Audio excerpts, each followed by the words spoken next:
Hello and welcome back to another episode of Beyond the To-Do List. I am your host, Eric Fisher, and this is the show where I talk to the people behind the productivity. This week I'm excited to share with you a conversation I had with Julie Solomon. She's the host of the Influencer podcast, where she offers up real-time coaching, straight talk, and conversations on business growth and personal development. But she also has a brand new book out, Get What You Want: How to Go From Unseen to Unstoppable. And in this conversation, we talk about her brand new book that's filled with actionable steps and easy exercises that enables you to leverage your power and influence to understand and overcome your origin story that may be hindering your success, discovering your true purpose, and creating a new vision towards that purpose, how to set and stick to new boundaries that will keep your time from getting sucked away,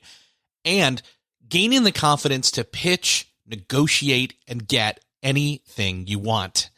This is a great conversation to get you unstuck. So I'm going to get out of the way and just say, enjoy this conversation with Julie Solomon. Well, this week, it is my privilege to welcome to the show Julie Solomon. Julie, welcome to the show. Thank you so much for having me. It's great to be here.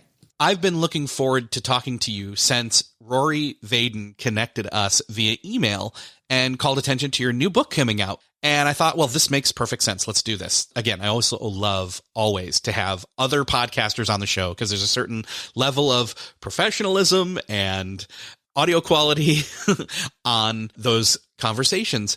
Your brand new book is called Get What You Want: Go From Unseen to Unstoppable. And who out there doesn't want to get what they want? So I'm curious, though, what led you? You've been podcasting for a long time with the Influencer podcast. Fill us in a little bit on that and then how that led to the book. Yeah, it's funny, Eric, that you say that, like, who wouldn't want to get what they want? But I was actually talking to someone this weekend that had an advanced reader copy, and she was sharing with me that she was, I guess, out and about reading it, and someone saw that she was reading it, and she was like, get what you want. Ugh, why would you read that? And it was like this distasteful thing, this guttural reaction that somebody else had about how just unapologetic that idea of getting what you want is, which I think is really fascinating and kind of lends into the question that you just asked me about why I wanted to write this book. And I think that so many people believe that they can't get what they want, or that getting what they want is impossible, or that it's wrong, or that it's bad, or to really strive for that boldness to say, this is who I am, this is what I want out of life, and this is what I'm going to do to get it. It's a declaration of sorts, I think, and it takes a lot of courage, and it takes a lot of boldness, and it takes a lot of steadfast belief in yourself to not only be able to say that, but to actually believe it and then to put it into practice. And so that idea of getting what we all want has always been very fascinating to me. And most importantly, how we as human beings can just more times than not, we are always, going to war for our limitations. We are limiting our possibilities. We are really kind of staying in this little niche of what we think is safe for what other people would want for us that actually limits us to be able to get what we want. And I have definitely done that in my life. I, have come to the other side of a lot of things now and have a lot of tools in my tool belt to not do that. But I still see it day in and day out with the students that I have and the clients that I coach and my online programs and memberships and that sort of thing. And I knew that this was always this kind of ongoing theme that people could not really step into that next level of impact and really what they wanted to kind of leave the world with in terms of a legacy, because they didn't even at the root of getting what they want, they couldn't embody that piece to begin with. Very well said. And so, and I know you've been doing this and essentially working with people on this in your podcast, the Influencer podcast. Yes. Essentially, the word influencer is in the title, but most people would say, oh, it's about being an influencer. Not in the way you're thinking of. It's about influencing the opportunities at hand and or making more opportunities and eliminating limiting beliefs. Yes. And, you say it best. I think that there's always this negative, just like I was talking about, this negative connotation around just getting what we want and declaring that. There's also this negative connotation around someone of influence, having influence, being an influencer. I think a lot of people, when they think of influencers, they think of models on Instagram, showing us their, bikinis, or they think of people trying to sell them a bunch of crap that they don't need or want. But, really, I believe that influence is every single one of our superpowers, even if we don't realize it yet, even if we don't believe it yet.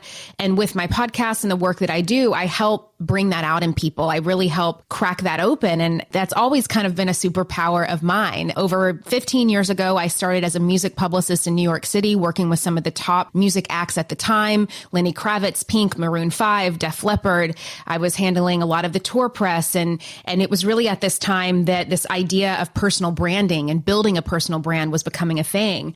Fast forward a few years later, I found myself in Los Angeles, California, where I was living at the time. And it was right when this idea of blogging and YouTubing, and, we didn't call it influencer marketing at the time, but what we know to be influencer marketing now was really becoming a thing.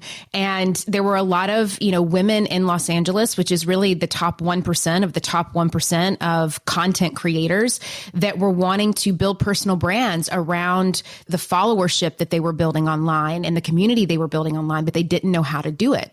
And, it's this idea of we've got to take this thought of influence and we have to really see it for the positive thing that it truly is. It's not sleazy. It's not slimy.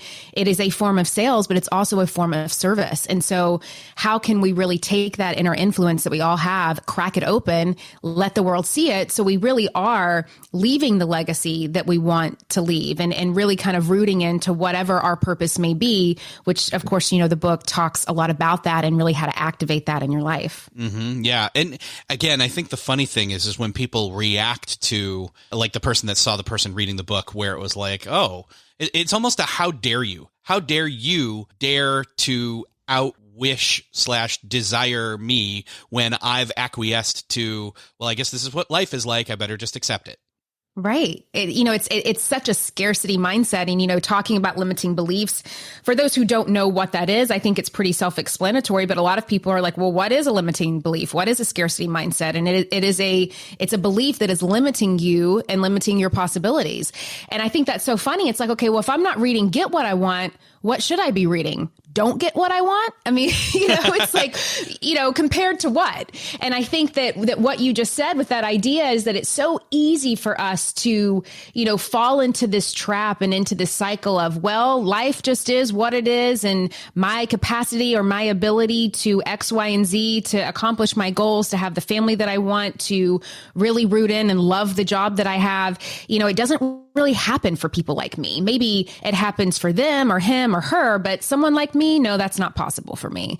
And so it's really about first identifying, well, what is that story that you're making up and telling yourself that lends to that belief that you don't think it's possible? Let's dive into that first and kind of see, I call them origin stories in the book. And I kind of give the DC and Marvel comic book world a nod to this, because I think every superhero, it's Joseph Campbell, it's the hero's journey. We all have this origin story that really kind of puts us on our path of longing for more, of getting curious, of maybe there is something more out there that we can, go on to achieve. And this idea of overcoming something.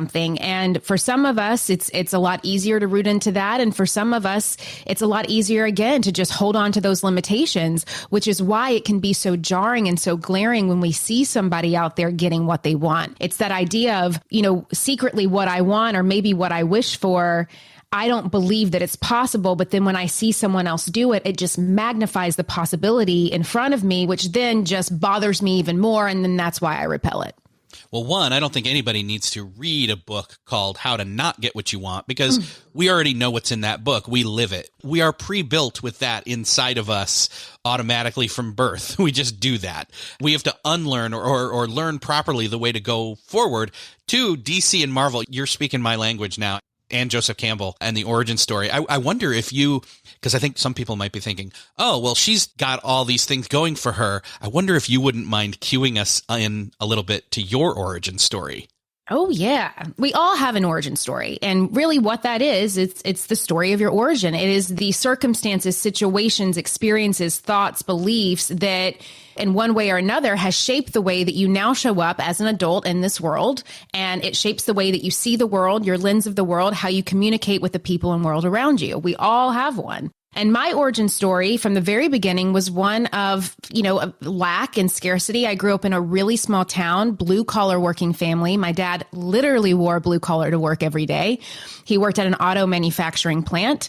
Both of my parents did not go to college. My grandparents lived in extreme poverty. They were from the Appalachian area of Kentucky and Tennessee, didn't have any education at all. My grandfather was completely illiterate. And it was that idea of survival. We wake up, we go out, we work hard with our hands, blood, sweat, and tears, and hopefully we have enough money to put food on the table.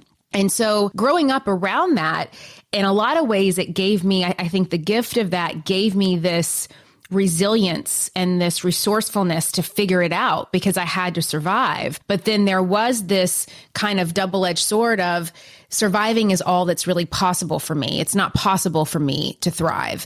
There's never enough money. Therefore, how can you even learn about money and figure out money and start budgeting money if there's no money to even go around to begin with? It's all about putting other people's needs before your own, really having to struggle to succeed. That was another part of my origin story. I believed that success had to be really, really hard. So that leads to a lot of self-sabotage, and it leads to a lot of, what Gay Hendricks would call from his book, The Big Leap, upper limit problems. That just when things start going great, or just when you start to kind of even blow your own dang mind with maybe goals and things that you never thought were possible, you're subconsciously immediately starting to self-sabotage with just thought patterns, beliefs, limitations that a lot of times we don't even know that we're doing it because, again, they come from our origin story.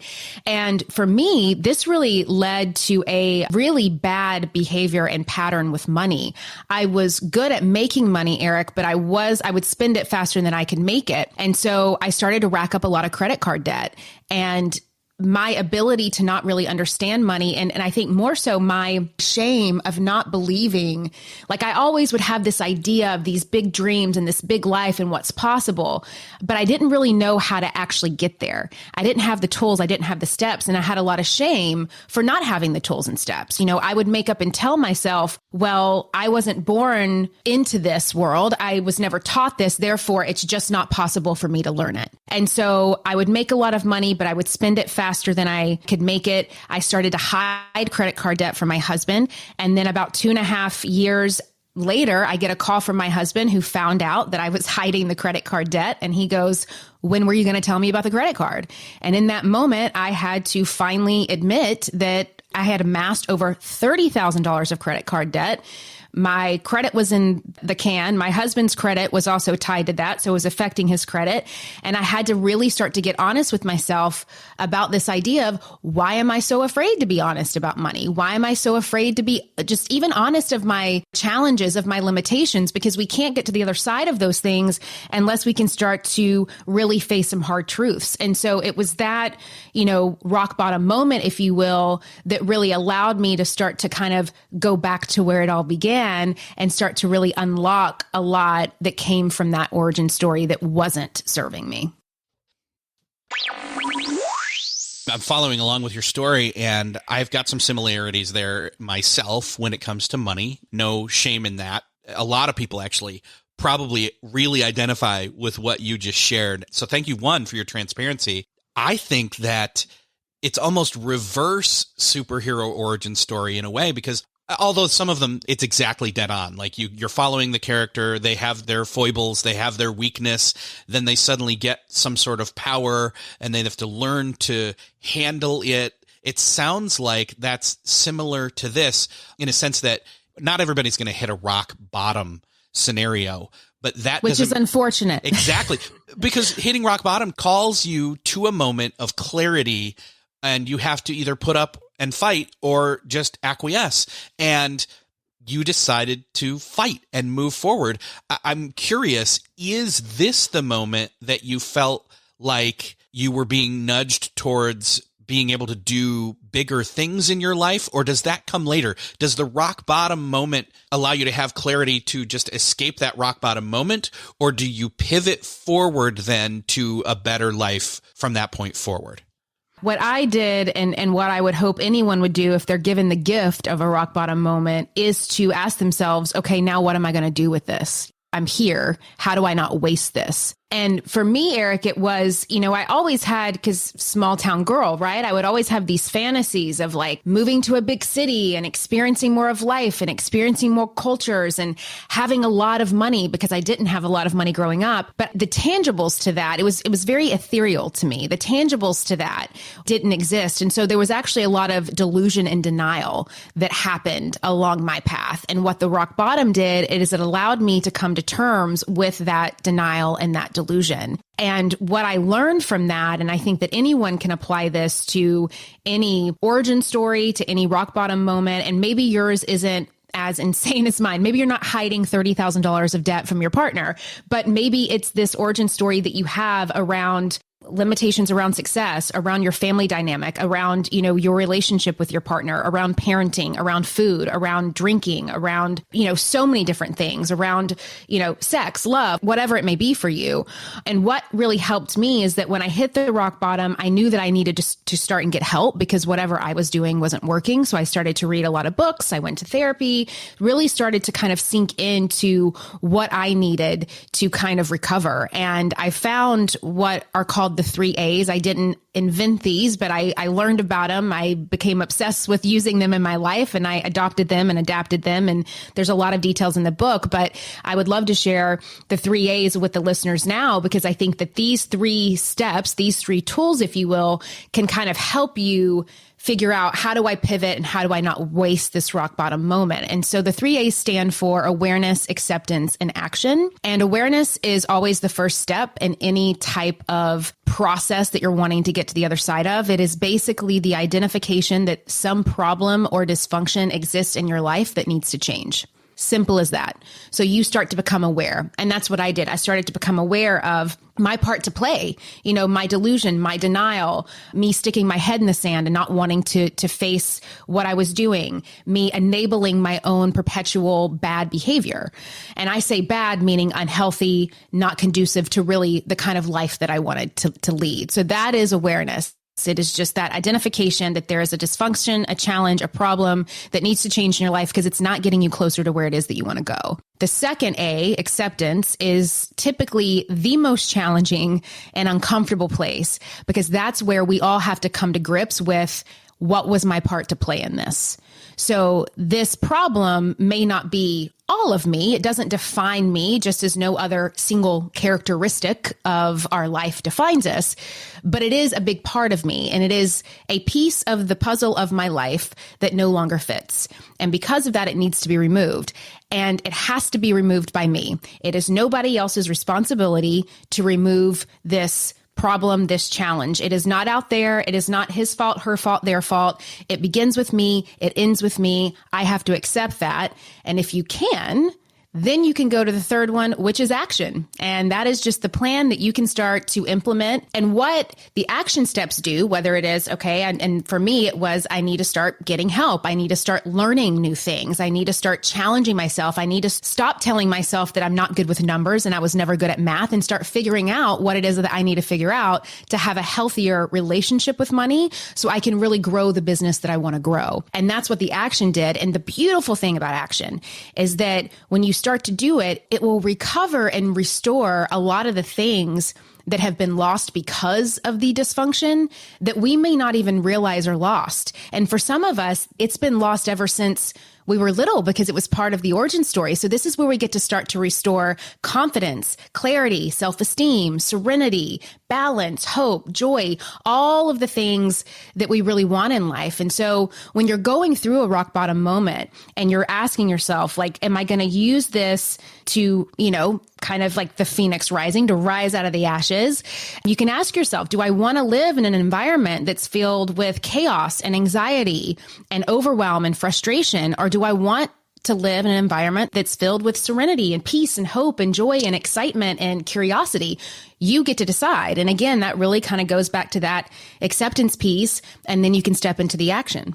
Well, it's like writing a brand new origin story. You're overwriting the old one, and you don't want to invalidate. The original one is part of your story. This is a new chapter. I mean, there's lots of metaphors we could go into here, obviously, but point being that, like, to go back to the superhero origin story aspect of this is a place in time or a point in the story where you get to a certain extent, choose which superpowers you have. Mm-hmm. That's right. You have some already. And you may believe you don't, but you do. But also, you can also choose which ones you want to a certain extent. We're not going to go crazy. And again, I don't want to be harshing the conversation and adding a limiting belief to this conversation. But there are certain things where we're designed a certain way or we have certain gifts. And, leaning in on those strengths is going to get us much further than trying to cover our weaknesses. But yeah, it's like writing a whole new story or a new chapter of a story. And we have a lot more power in that than we think we do. Absolutely. And I love what you just said about that, because it also lends to this idea that a lot of times our greatest strengths can also beat our greatest weaknesses. And so that's really the beauty of acceptance, is that it allows us to see that in a new light. It gives us that new perspective. So for example, I was talking about, one of my gifts is that I'm really relentless. I can be very relentless about going after my goals, figuring something out. If I want something, I'm going to go after it. But a big challenge of mine is that I'm extremely relentless. And so you have to really start to become aware of, how am I using this idea or this belief or this story? Am I actually using it to get more of what I want? Or am I actually using it, whether I realize it or not, to get more of what I don't want? And I think that that's where the 3 A's can really help someone hone in on that and get really clear about using your gifts as a strength and not as a challenge or a defect. So if somebody, regardless of having found themselves in a rock bottom moment or not, they can still choose to have awareness or step into awareness and then acceptance and then action. Let's take somebody who hasn't had a rock bottom moment, though we kind of wish that on you in a way, right? Right. How do they start with awareness? And again, it's going to be maybe a little bit harder for somebody to become aware if they haven't had that moment, but say we haven't, how do we start? Yeah. And I think a great example that I'll use, because if it's not this, because when we think of a rock bottom moment, that's this very kind of extreme, life shattering moment. But maybe you can just start with something that just kind of if you're really being honest with yourself and if you give yourself a moment to feel into it, it kind of it bothers you a little bit. It triggers you. There's something about it that feels, that contrast. It's not really sitting well with you. So a great example would be, let's say that you're going to go have lunch with your mom and you're excited about it because you want to spend time with her, and she is always late. For your entire life, she's been late for lunch, late for anything, whenever you want to meet. And over the decades, over the years, it's really kind of bothered you and annoyed you, but you've always kind of chalked it off as well, that's just who my mom is. And I guess she just doesn't really take other people's time into consideration. We just start having these fantasies, these stories that we make up about the situation.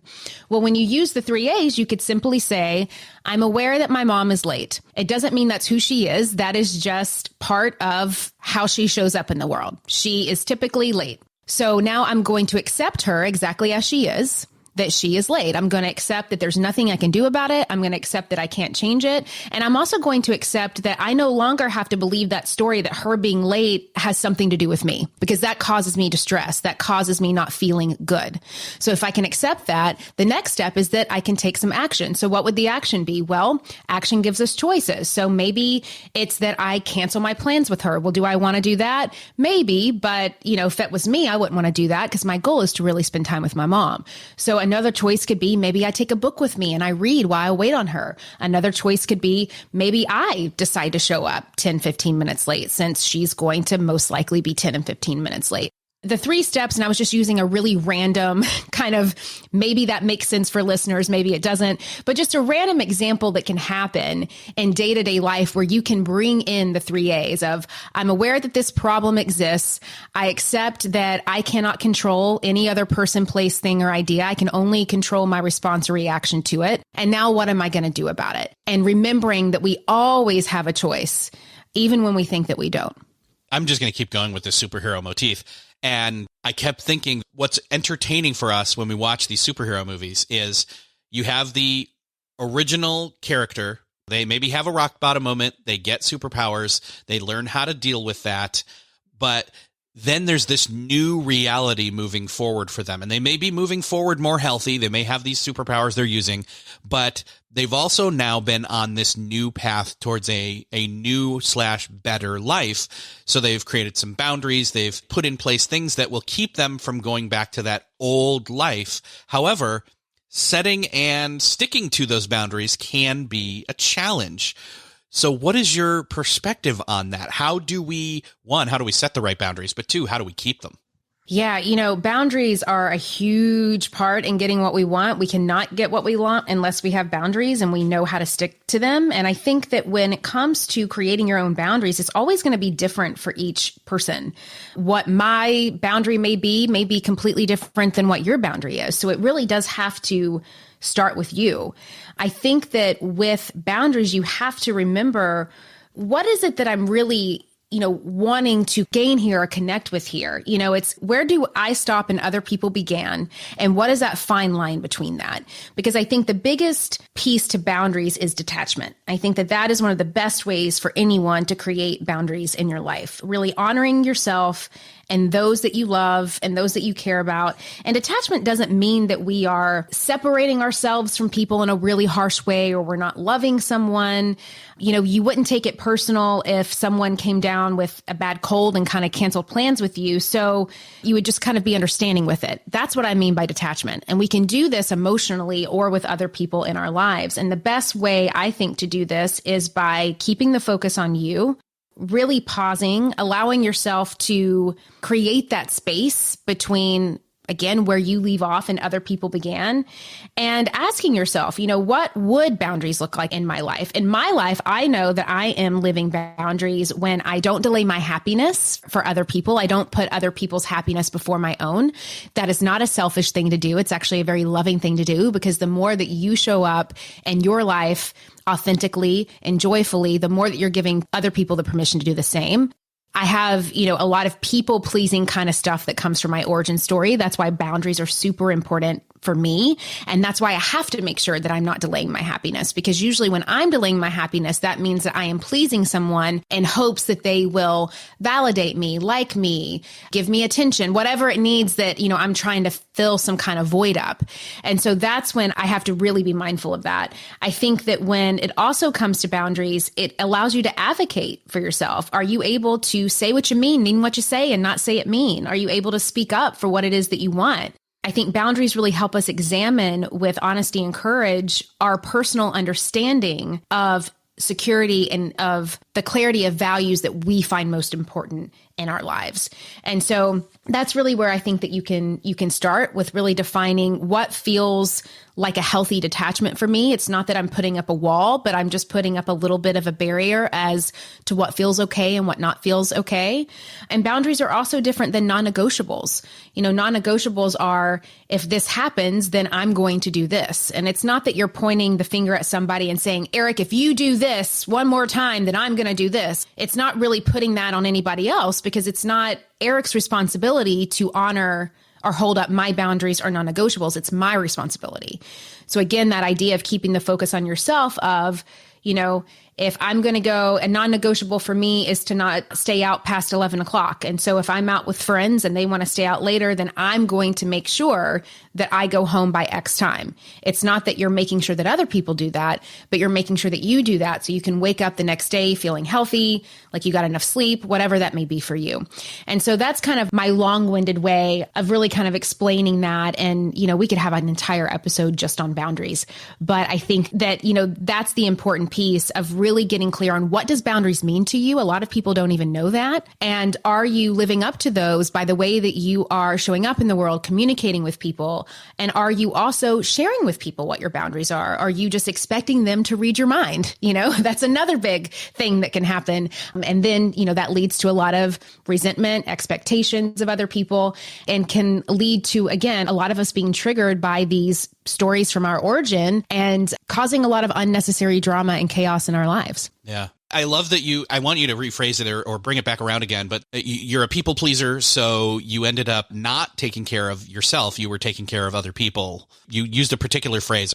I never knew where I left off and other people began. That's it. And I noticed that one of the endorsements for the book is from Michael Hyatt, and he's been on the show a number of times, and he has this saying. It goes along with when you're on the plane and they do the announcement where it's like, if you're with a child, put your mask on first and then your child's. And then there's a reasoning behind that. It's not selfish. It's you need to be capable and equipped to be able to help someone else. So it's not selfish to often actually put your own needs first, as long as you have it in the right perspective. 1,000,000%. And I think that a lot of times what will happen when we're living from our origin story, especially if it was a story that told us that we do need to put people's needs before us. And, I also came from an origin story where there really were no boundaries. And so I didn't have a clear understanding of what they were. I never had an example growing up of what boundaries were. And so it was harder for me to cultivate them in my own life. But, it's for me with that and other people, and kind of what Mike said, which I think is brilliant. I would always abandon myself by either overcommitting or overfunctioning or worrying or stressing myself out, trying to really fix things for other people. And I would do that, I think, now understanding my origin story as a way to avoid the distress caused by my own inability to speak my truth. And that's what lack of boundaries will do for you. Now, the beauty of having boundaries is that you allow yourself to finally be seen and heard and loved for who you are. And you advocate for that. I know I was talking about self-advocacy earlier, because you can't hide yourself from people and expect to be seen. And when you really start to realize that and step into that and utilize boundaries as a way to be seen in a really beautiful and honest way, then it allows you to really understand what feels aligned for you. And it allows you to know your boundaries. And knowing your boundaries doesn't mean that you're forcing other people to change. It means that you know your own limits and you take care of yourself first by respecting them. Exactly. Well, and so the other piece is that, and people read the title and they're like, get what you want. Go from unseen to unstoppable, which is what you were just talking about and made me think of, being seen. Another part to this, another part to getting what you want is not just taking care of yourself. You start with awareness, you have acceptance, and then you take action, but then you continually are taking, you're going to still go back into greater awareness and different, flare-ups of acceptance, of course, but continually taking action. And for the last few moments here, I want to talk about, how do we, as we've processed what we've already talked about, moving into a place where we have more confidence, where we can present ourselves, pitch ourselves, negotiate, and actually, one, make more opportunities and make more of those opportunities. Yeah. And I love this topic. This is something that, being a publicist for as long as I was, I had the gift of learning very early on that pitching is a vital part to anyone's success in life. It is like the air we breathe. We cannot get away from it. It is a natural part. It's like the weather. It's a natural part of our day-to-day existence. Whether you realize it or not, you're pitching, your husband or your wife or your partner on what you want to eat for dinner. You're pitching your children on what you want them to eat for dinner. We're always pitching ourselves in our business, in our personal lives, you name it, it's there. So we might as well get good at it. And to me, I think that pitching is a service. It is a great way to show up in the world with confidence, to not only share yourself and sell yourself with the world in an impactful way. And I believe, just like pitching, sales is also, it's a form of sales pitching, and it's part of our lives. And so we have to really start to get comfortable and embody it. And the biggest challenge that I see, Eric, people face is that when it comes to stepping into that confidence so they can start, showing up and being their own publicist and advocating for what they want and speaking out for what they want, is that they keep waiting for this perfect day to kind of come. They'll say, well, Once I have the confidence, then I'll get the clarity to X, Y, and Z. Or once I have the confidence, then I'll be able to know how to pitch myself and do X, Y, and Z. Or once I get the promotion, then I'll be able to pitch myself or negotiate for more X, Y, and Z. But it's actually the other way around. It's not the confidence that gives you the clarity. It's the clarity that gives you the confidence. Clarity comes from confidence. And so the way that you start to get good at this is that you start doing it. You don't wait for some magical fairy to fall down from the sky to give you all the tools that you need. Now, of course, you can go seek out mentors and coaches and people that help you along the path. I do think that it's a lot easier to show up and pitch effectively if you have the right recipe and the right formula, just as like you're going to have a lot easier time of baking a really good cake if you have the recipe versus you just trying to throw a bunch of ingredients together and seeing if it sticks. But it comes from the clarity of you actually taking the action and doing it. That's what builds the confidence, and that's what gets you closer to accomplishing your goals. You have to get your hands in there, make it happen, start getting curious, stay open-minded, start asking your questions. Let's say I want to get a job promotion. What's the first step? Well, I probably need to have a conversation with my boss. Okay. So then what am I going to say during this conversation? Well, let's get curious. What do I want? Just job promotion. I may want money, but what else do I want? Because the biggest thing that people need to know when it comes to pitching is that someone doesn't say no to you because something is too expensive or, they don't want to, give you the money. They don't see the value in what it is that you're offering. So it's your job to pitch them on that value. They have got to see the value in what it is that you're offering them to then want to say, yes, I agree with this. I'm on board with this, and let's move forward with this. That's a great place for us to land this plane. I think that people need to jump into the book at this point. I think that it's all about unpacking what we've already talked about. And especially this last piece here is where people will start to do the homework and see the fruit begin to yield.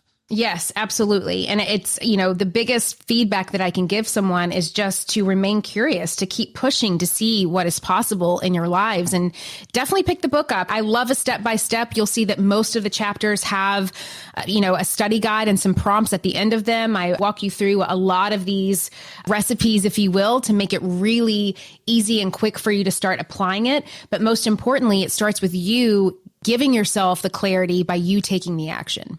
Awesome. Is there any particular place you'd love for people to go to that we can link up to in the show notes for people to find more out about the book and grab it? Yes. So the book comes out June 7th and the audio book, if you are an Audible listener, wherever you love to get those books, you can grab them. If you want it to be really easy for you, all you have to do is just go to juliesolomon.net/get-what-you-want. And we have links to the audio books, the hard copy books, and a lot of, fun bonuses. I'm actually going to be doing a live workshop later this summer for anyone who orders the book. You'll just send us in your order number and we'll give you a free ticket to that live workshop where I'm going to be diving really deep into the tools that I teach and the methods that I teach in the book, and really walking people through how to build that confidence, niche down, pitch themselves. I'll be giving you templates and kind of really coaching you through the process that day. So if you don't want to miss that live event, you can go to juliesolomon.net/get-what-you-want for the details there. And then, of course, you can find me every Wednesday wherever you listen to podcasts over on the Influencer Podcast. And then I tend to be on Instagram, mostly on social media, and I'm at Jules, Juls Solomon, SOLOMON. Awesome. Julie, it has been awesome talking with you. I hope somebody got a nudge towards something greater out of this conversation. Thank you so much for being here. Thank you for having me. Well, that's another podcast crossed off your listening to-do list. I hope that you enjoyed this conversation with Julie Solomon and that you're feeling a little more possible to get unstuck. Whether you were unstuck already or not, I hope that you got inspired. I hope that you grabbed some little step, some exercise, some thought that will push you forward with new momentum, and that you feel like you've got permission to do that next step. And if not, maybe take some time to figure that out. If you found this podcast helpful, would you do me the favor of doing somebody else the favor and share this episode with them? Let them know about it. Hit that share button in your podcast player app of choice, or head on over to the show notes at beyondthetodolist.com and hit the share button from there. Help somebody else benefit from listening to this episode. Thank you so much for doing me that favor and sharing. Thank you again for listening, and I will see you next episode.